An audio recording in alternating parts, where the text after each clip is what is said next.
ذوالقرنین کا تذکرہ ہے کہ بہت بڑے بادشاہ گزرے ہیں، پوری دنیا فتح کی انہوں نے، حضرت ذوالقرنین نے۔ قرآن کہتا ہے زمین کے مشرق کی انتہا میں بھی پہنچے اور زمین کے مغرب کی انتہا میں، اور ایک ایسی قوم کے پاس پہنچے ذوالقرنین کہ وہ قوم حضرت ذوالقرنین کی زبان نہیں سمجھتی تھی، تو ترجمان کے ذریعے اس قوم سے بات ہوئی۔ اس قوم نے کہا کہ آپ بڑے طاقتور بادشاہ ہو، ہم ایک مصیبت میں مبتلا ہیں، آپ اس سے ہمیں بچائیں۔ وہ مصیبت کیا ہے؟ انہوں نے کہا یاجوج ماجوج ایک قوم ہے جو زمین میں فساد مچا رہی ہے، تو آپ ہمیں اس سے کیا کریں؟ اس کے شر سے بچا لیں۔ تو حضرت ذوالقرنین نے جو پہاڑوں کی وادیاں تھیں نا، ان کے درمیان لوہا اور سیسا گرم کر کے، بڑا مشکل کام ہے یہ پہاڑوں کو لوہے اور سیسے سے بند کرنا، اس قوم کو پیک کر دیا، سیل پیک، کہ یہ قوم اب قیامت تک نکل نہ سکے اور دنیا ان کے شر سے محفوظ رہے۔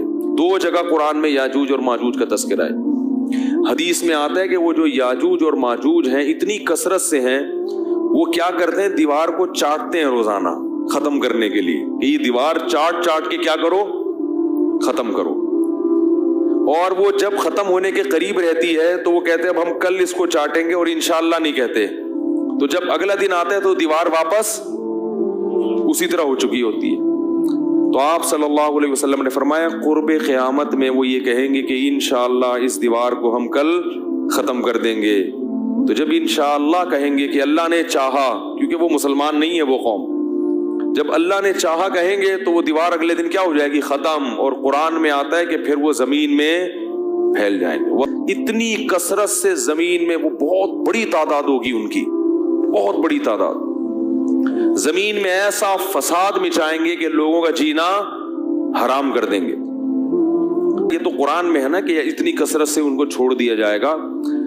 حدیث میں آتا ہے کہ حضرت عیسیٰ علیہ السلام جب نازل ہوں گے تو پھر یاجوج ماجوج کو ختم کریں گے، ان کی لڑائی ہوگی، وہ اللہ سے بددعا کریں گے۔ پھر حدیث میں آتا ہے کہ اتنی لاشیں جب وہ مریں گے نا، اتنی لاشیں ہوں گی کہ ان کی لاشوں کی کثرت سے زمین میں بدبو اور تعفن پھیل جائے گا، اور اتنی لاشوں کو ٹھکانے لگانا مسلمانوں کے بس میں نہیں ہوگا۔